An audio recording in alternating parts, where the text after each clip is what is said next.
आपकी ईमानदारी की ढिंढोरा पीटी जाती है, हम लोग बार बार सैल्यूट करते हैं आपको। लेकिन इन बेचारे मासूम बच्चों की क्या गलती है? खेत बेच के, गहना बेच के ये लोग बेचारे बीएड करते हैं, डीएलएड करते हैं, तो इनके मुंह से निवाला छीनने के समान है। राजनीति हो रहा है भैया, राजनीति हो रहा है। परीक्षा शिक्षक बहाली में जितना नियम कानून बदलता रहा है, ये जीके का क्वेश्चन बन जाएगा।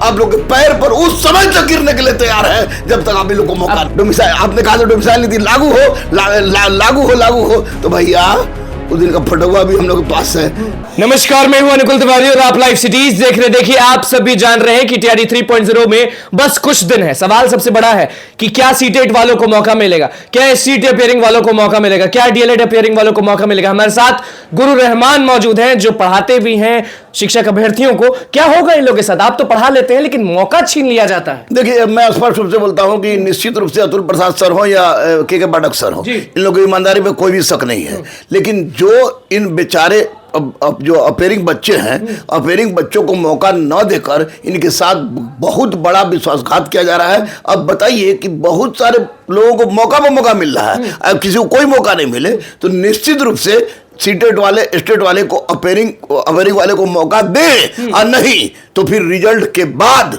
उन लोग का रिजल्ट निकलने दें, तब फॉर्म भरवाएं या परीक्षा लें। क्योंकि ये इन लोगों को मौका नहीं मिलना निश्चित रूप से बेरोजगारी पर चार चांद लगाने। एससीटी वाले दिसंबर में फॉर्म भरे हैं और आपको भी मालूम है कि जो टीआरई 3.0 परीक्षा है वो बाद में होने वाली थी, पहले हो रही है। हाँ, ये वही गलत महीने में कह रहा हूं कि मैं माननीय के पाठक सर से, माननीय अतुल प्रसाद सर से कह रहे कि सर आपकी ईमानदारी की ढिंढोरा पीटी जाती है, हम लोग बार बार सैल्यूट करते हैं आपको। लेकिन इन बेचारे मासूम बच्चों की क्या गलती है? ये अपेयरिंग वाले को मौका अगर आप दे देते हैं तो निश्चित रूप से आपकी ईमानदारी में चार चांद लगेगी और निस्संदेह आने वाला इतिहास भी आपको याद करेगा। अगर आप मौका नहीं दे रहे हैं तो ये बहुत गलत है, गलत है, गलत है। क्यों मिलना चाहिए एसटीटी अपियरिंग को मौका गुरु रहमान के हिसाब से? यूपीएससी हो या अन्य कोई जितना भी सेंटर की परीक्षा हो उसमें मौका मिलता है। इसमें बेचारे खेत बेच के, गहना बेच के, खेत बेच के कहना मतलब माँ बाप खेत बेच, बिल्कुल मेरे पास एविडेंस है उसका। ये लोग बेचारे बीएड करते हैं, डीएलएड करते हैं और उसके बाद पता चला कि अब वैकेंसी आया है तो ये लोग अपेयरिंग वाले को मौका नहीं मिल रहा है, योग्य ही नहीं है, नहीं परीक्षा देने के योग्य नहीं है। तो ऐसी परिस्थिति में ये बेचारे गरीब और गरीब होते जा रहे हैं। तो इनको मौका मिलना इनकी जरूरत है, आर्थिक जरूरत भी है और आज के शिक्षकों की भी जरूरत है। और इन लोगों को अगर मौका दे दिया जाता है तो कोई पहाड़ टूटने वाला चीज नहीं है, मैं दावे के साथ कह रहा हूं। अतुल प्रसाद, घाटा कुछ नहीं ना, अगर मौका मिल जाए तो घाटा नहीं, कोई घाटा नहीं है, फायदा है। क्यों नहीं मिल रहा है? नहीं मिल रहा है, ये कहिए क्या सीनाजोरी कर सकते हैं? मेरे सीनाजोरी कहने पर अगर सर आप लोग को दिक्कत हो तो हमको गोली मरवा दीजिए। किसको कह रहे? के पाठक और अतुल प्रसाद दोनों सर को कह रहे हैं, कोई दिक्कत हमको नहीं है क्योंकि आप दोनों की मैं बहुत इज्जत करता हूं, आप लोग ईमानदारी को सैल्यूट करता हूं। लेकिन उसके बावजूद भी अगर कह रहे हैं कि इन दोनों को मौका नहीं मिलना गलत है, उसके लिए आप लोगों को बुरा लगे तो हमको गोली भी मरवा दीजिए, लेकिन इन लोगों को मौका दीजिए। क्योंकि ये बेचारे आप लोग पर विश्वास करते हैं, ये बेचारे गरीब हैं, गहना बेच के, खेत बेच के, गिरवी रख के आप पढ़ना, बीएड किए हैं, डीएलएड किए हैं। तो ऐसी परिस्थिति में अगर इनको मौका नहीं मिलता है तो इनके मुंह से निवाला छीनने के समान है। मुंह के पास लाए छीन लिए। ये बताइए कि परीक्षा अगस्त में होने वाली थी लेकिन अब मार्च में हो रही है, तो इसके पीछे क्या राज है? कुछ हड़बड़ी है कि क्या है? मतलब ये राजनीति हो रहा है भैया, राजनीति हो रहा है। मैं किसी पार्टी का सदस्य नहीं हूं, लेकिन ये आप बोले कि हर साल अगस्त में होगी परीक्षा, ये तो परीक्षा शिक्षक बहाली में जितना नियम कानून बदलता रहा है, ये जीके का क्वेश्चन बन जाएगा कि ये इसमें ये, उसमें ये, उसमें ये, उसमें ये, उसमें ये। अगर परीक्षा में यही सब क्वेश्चन आएगा, जीके में क्वेश्चन बन ही जाएगा कि कहां पर है कि हर स्टेप में नियम बदलता है। तो ये बिहार शिक्षक कौन सा ऐसा जगह है जहां हर बार डेट बदलता है और नियम बदलता है? तो मैं माननीय के पाठक सर से, माननीय अतुल प्रसाद सर से, संवेदनशील व्यक्ति हैं आप लोग, निश्चित रूप से आप लोग ईमानदार व्यक्ति हैं, तो एक ईमानदारी का परिचय दीजिए और इन बेचारों को, जिनको जो अपेयरिंग वाले हैं, उनको मौका दीजिए। आने वाला इतिहास में स्वर्ण अक्षर में आप लोग का नाम लिखा जाएगा। किशनगंज में तो के पाठक ने कहा कि टीआरई 3.0 तो ठीक है, 4.0 आएगा, तैयार रहिए, हड़बड़ाइए, हड़बड़ाना नहीं है। 4.0 है, 5.0 है, 6.0 है, तो कोई एहसान करेगा? अरे शिक्षक की आवश्यकता है, तो ऐसी परिस्थिति में आवश्यकता है ना, बिल्कुल है। तो ऐसी परिस्थिति में जो अपेयरिंग वाले हैं, इनको काहे नहीं, किसी को 5 बार मौका और किसी को 1 बार भी मौका नहीं।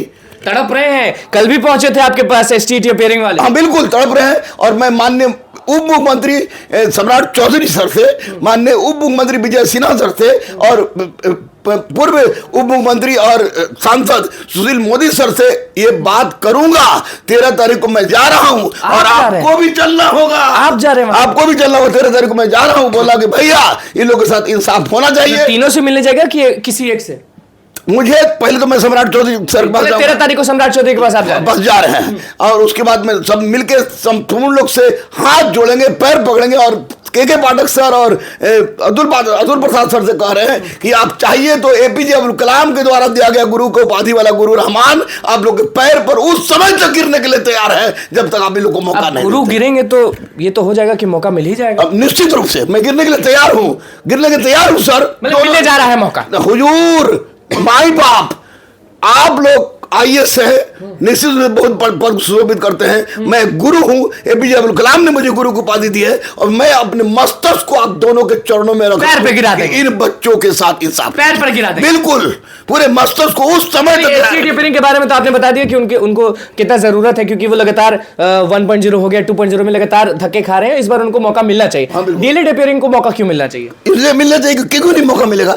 अपेयरिंग यानी कि निश्चित रूप से मौका मिल गया, पास कर गया तो उसकी नौकरी हो जाएगी, फेल करके तो हट जाएगा। फेल करके तो उनकी कोई दिक्कत नहीं है। लेकिन अपेयरिंग वाले को मौका मिलना चाहिए जब इतने लंबे समय के बाद लगातार बहाली आ रही है और कल क्या होगा कोई नहीं जानता है। तो वैसी परिस्थिति में डीएलएड हो, सीटेट हो, एस्टेट हो, उस सबको अपेयरिंग वाले को मौका दीजिए और नहीं तो रिजल्ट के बाद परीक्षा लीजिए। सीटेट वाले रिजल्ट का इंतजार करें या नहीं रिजल्ट का तो इंतजार करें ही, लेकिन इस बात पर विश्वास रखें कि शिक्षा चाहे बीपीएससी का चेयरमैन अतुल प्रसाद हो या शिक्षा विभाग के अपर सचिव के पाठक एक संवेदनशील मनुष्य के साथ साथ एक बहुत ईमानदार अधिकारी है और एक गुरु अपना सिर उनके चरणों में झुकाने के लिए तैयार है और झुकाया हुआ है। तो निश्चित रूप से उनसे हम लोग उम्मीद कर सकते हैं कि ऐसा वो लोग करेगा और निश्चित रूप से बच्चों की परीक्षा एक ही मंथ में, मतलब कि एसटीईटी वाले जो हैं वो भी उसी मंथ में परीक्षा देने वाले हैं एसटीईटी का,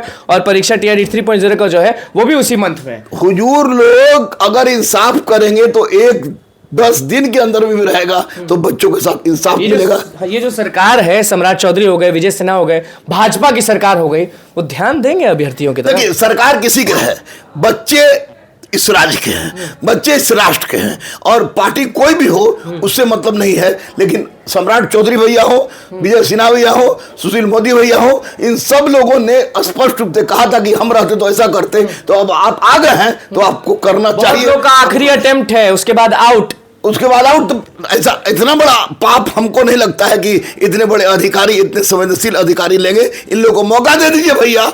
हाँ तो कितना सही है कि एक बार दीजिए, 2 बार दीजिए, 3 बार दीजिए और तीसरी बार के बाद टाटा बाय बाय प्रणाम। नहीं ये बिल्कुल गलत है। मौका दीजिए सर, मौका दीजिए। मैं रो रहा हूँ, कलप रहा हूँ। मिलना चाहिए कि 6 बार मिलना चाहिए? नहीं 6 बार मिलना चाहिए। जैसे बीपीएससी में तो अनलिमिटेड है, आपको यूपीएससी में इतना बढ़ा दिया, तो अगर अनलिमिटेड हो जाए तो अच्छी बात है, लेकिन कम से कम 6 बार तो जरूर मिलना चाहिए क्योंकि 6 बार बहुत होता है। डोमिसाइल के बारे में क्या कहिए? डोमिसाइल नीति में माननीय सम्राट चौधरी भैया, आप भैया आपने मेरा हाथ पकड़ के कहा था कि हाथ पकड़ के कहे थे, आप बोले थे और आप पर विश्वास भी करते कि आप जो बोलते हो करते हैं। क्या कहे थे? कानों में बता दीजिए। डोमिसाइल नीति को समाप्त करो तो भैया हमारे भिड़ जाइए। डोमिसाइल नीति लागू हो, डोमिसाइल आपने कहा था डोमिसाइल नीति लागू हो, लागू हो तो भैया उस दिन का फटुआ भी हम लोग के पास है। रखे हुए हैं नहीं चूंकि विश्वास हमको बहुत ज्यादा इन लोग पर है, विशेषकर सम्राट भैया पर, विजय भैया पर और सुशील मोदी भैया बहुत ज्यादा पूरा भरोसा है। तो 13 तारीख को तो सब क्लियर हो जाएगा। निश्चित रूप से 13 तारीख को मैं चलूंगा और बच्चे, राजनीति वाले बच्चे नहीं जाएंगे, रोड पर फिजिकल प्रदर्शन नहीं करना है। हम सीधे ये लोग पास चलेंगे और के पाठक सर, अतुल प्रसाद सर बोलेंगे कि खाली बोलता है मेरे पैर पर। 12 तारीख को सरकार उलट पुलट हो गया तो क्या करिएगा जाके? 13 तारीख जो बनेगा उसके पास जाएंगे। जाएंगे, जो रहेगा और लोग उसको। वीडियो देख रहे होंगे तो हो सकता है कमेंट कर देंगे कि गिर जाएगी सरकार तो क्या करिएगा। तो किसी ना किसी की तो सरकार बनेगी ना, तो लेकिन जिसकी 13 तारीख को आप जाइएगा। हाँ, जिसकी भी सरकार बनेगी उसके पास मैं जाऊंगा और बच्चों के हक के लिए आवाज उठाऊंगा। इसके लिए आप लोग अहिंसात्मक रूप से तैयार रहिए, किसी भी तरह का फिजिकल प्रोटेस्ट मत कीजिएगा। हुजूम को लेके जाइएगा कि 4-5 लोग 4-5 लोग जाएंगे, हुजूम की क्या आवश्यकता है? जब सारा माई बाप आप ही लोग हैं तो निश्चित रूप से हुजूम की कोई आवश्यकता नहीं। 3-4-5 लड़का को इसलिए लेके जाएंगे कि हमारी और सर की क्या बात हुई, लड़के विश्वास करें, और वैसी परिस्थिति में आपको तो जरूर लेके जाएंगे निश्चित रूप से, क्योंकि आपने भी बहुत आवाज उठाया है। आप भी चलेंगे तो 13 तारीख को आप चलने के लिए तैयार रहिए। 4-5 बच्चों को मैं लेकर जाऊंगा, और मुझे लगता है कि सम्राट भैया, सुशील भैया, विजय भैया, मैं भैया इसलिए कह रहा हूँ, शुरू से भैया कहते आया हूँ, मतलब मौका मिलने वाला है 13 तारीख को, हमको लगता है कि मिलेगा। चलिए देखिए, दरोगा गुरु रहमान हमारे साथ मौजूद है। हमेशा जो बोलते हैं वही करते हैं और वही होता भी है। 13 तारीख गांठ बांध लीजिए और लिख लीजिए रिमाइंडर पे, क्योंकि 13 तारीख को जितने भी शिक्षक अभ्यर्थी वो पहुंचेंगे रहमान सर के साथ सम्राट चौधरी के आवास पर, और वहां पर गुहार लगाएंगे, पैरों पर गिरने के लिए भी तैयार है। मांग बस इतना है कि डोमिसाइल जो बोले थे कानों में आके कि लागू होना चाहिए, वो होना चाहिए। एससीटी अपियरिंग को मौका मिलना चाहिए, और उसके बाद डीएलएड अपियरिंग को मौका मिलना चाहिए। उसके बाद जो सीटेट वाले हैं उनको भी परीक्षा देने दीजिए, क्योंकि टीआरडी 3.0 नजरों के सामने है, कोई 4.0 के बारे में जानता नहीं है। तो जो सामने है वो तो लपेटना ही है, क्योंकि शिक्षक भर्ती परीक्षा ऐसी परीक्षा है कि भैया सब लोग उसके पीछे पड़े हुए हैं। रहमान सर पहुंचेंगे सम्राट चौधरी के पास 13 तारीख को, हम जरूर दिखाएंगे। लेकिन अभी फिलहाल